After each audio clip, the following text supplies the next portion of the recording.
Chapter 17. Journey to London.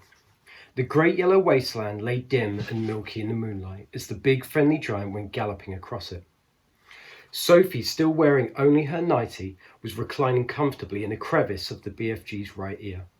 She was actually in the outer rim of the ear, near the top, where the edge of the ear folds over, and this folding over a bit made a sort of roof for her and gave her a wonderful protection against the rushing wind. What is more, she was lying on skin that was soft and warm and almost velvety. Nobody, she told herself, had ever travelled in greater comfort.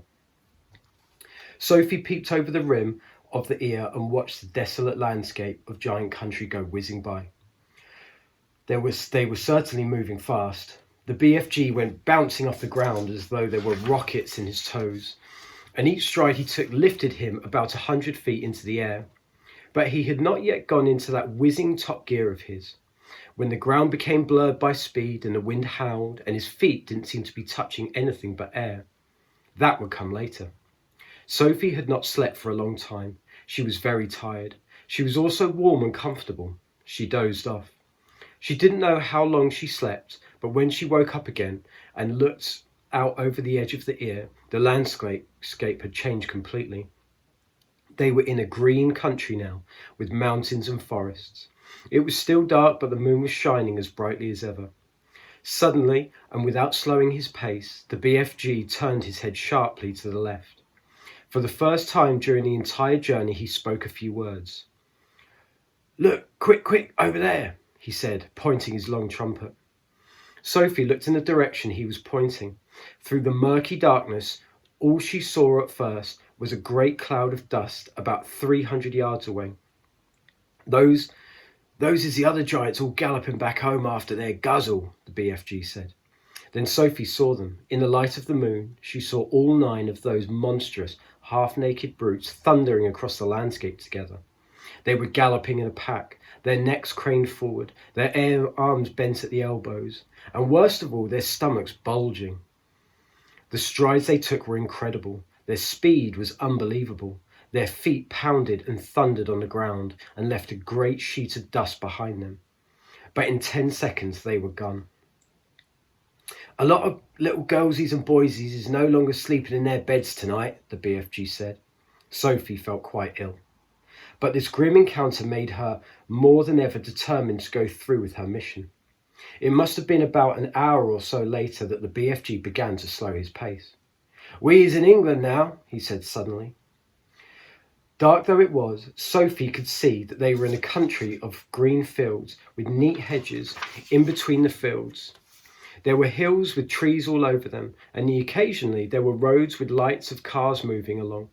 Each time they came to a road, the BFG was over it and away, with no motorist could possibly have seen anything except a quick black shadow flashing overhead. All at once, a curious orange-coloured glow appeared in the night sky ahead of them. "We is coming close to London," the BFG said. He slowed to a trot. He began looking about cautiously. Groups of houses were now appearing on all sides, but there was still no lights in their windows. It was too early for anyone to be getting up yet. "Someone's bound to see us," Sophie said. "Never is they seeing me," the BFG said confidently. "You is forgetting that I is doing this sort of thing for years and years and years. No human being is ever catching even the smallest wink of me." "I did," Sophie whispered. "Ah," he said. "Yes, but you was the very first." During the next half hour, things moved so swiftly and so silently that Sophie, crouching in the giant's ear, was unable to understand exactly what was going on. They were in streets. There were houses everywhere. Sometimes there were shops. There were bright lamps in the streets. There were quite a few people about, and there were cars with lights on. But nobody ever noticed the BFG. It was impossible to understand quite how he did it. There was a kind of magic in his movements. He seemed to melt into the shadows. He would glide. That was the only word to describe his way of moving. He would glide noisily from one dark place to another, always moving, always gliding forward through the streets of London, his black cloak blending with the shadows of the night. It is quite possible that 1 or 2 late-night wanderers might have thought that they saw a tall black shadow skimming swiftly down a murky side street. But even if they had, they would never have believed their eyes.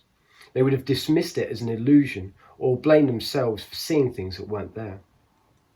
Sophie and the BFG came at last to a large place full of trees. There was a road running through it and a lake. There were no people in this place, and the BFG stopped for the first time since they had set out from his cave many hours ago. "What's the matter?" Sophie said in his ear. "I's in a bit of a puddle," he said. "You're doing marvellously," Sophie whispered. "No, I isn't," he said. "I's now completely boggled. I's lost." "But why?" "Because we is meant to be in the middle of London, and suddenly we's in green pastures." "Don't be silly," Sophie whispered. "This is the middle of London. It's called Hyde Park. I know exactly where we are." "You is joking." "I'm not. I swear I'm not. We're almost there." "You mean we is nearly at the Queen's Palace?" cried the BFG.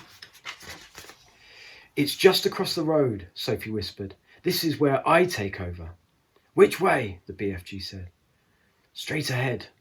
The BFG trotted forward through the deserted park. "Now stop." The BFG stopped.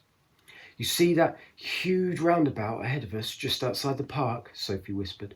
"I see it." "That is Hyde Park Corner." Even now, when it is still an hour before dawn, there was quite a lot of traffic moving around Hyde Park Corner. Then Sophie whispered, "In the middle of the roundabout, there is an enormous stone arch with a statue of a horse and a rider on top of it. Can you see that?" The BFG peered through the trees. "I is seeing it," he said. "Do you think that if you took a very fast run at it, you could jump clear over Hyde Park Corner, over the arch, and over the horse and rider, and land on the pavement on the other side?" "Easy," the BFG said. "You're sure? You're absolutely sure?" "I promise," the BFG said. "Whatever you do, you mustn't land in the middle of Hyde Park Corner." "Don't get so flussed," the BFG said. "To me that is a snitchy little jump. There's not a thing-a-ling-a-galling to it." "Then go," Sophie whispered. The BFG broke into full gallop. He went scorching across the park, and just before he reached the railings that divided it from the street, he took off. It was a gigantic leap. He flew high over Hyde Park Corner and landed as softly as a cat on the pavement on the other side. "Well done," Sophie whispered. "Now quick, over that wall." Directly in front of them, bordering the pavement, there was a brick wall with fearsome-looking spikes all over the top of it. A swift crouch, a little leap, and the BFG was over it. "We're there," Sophie whispered excitedly. "We're in the Queen's back garden."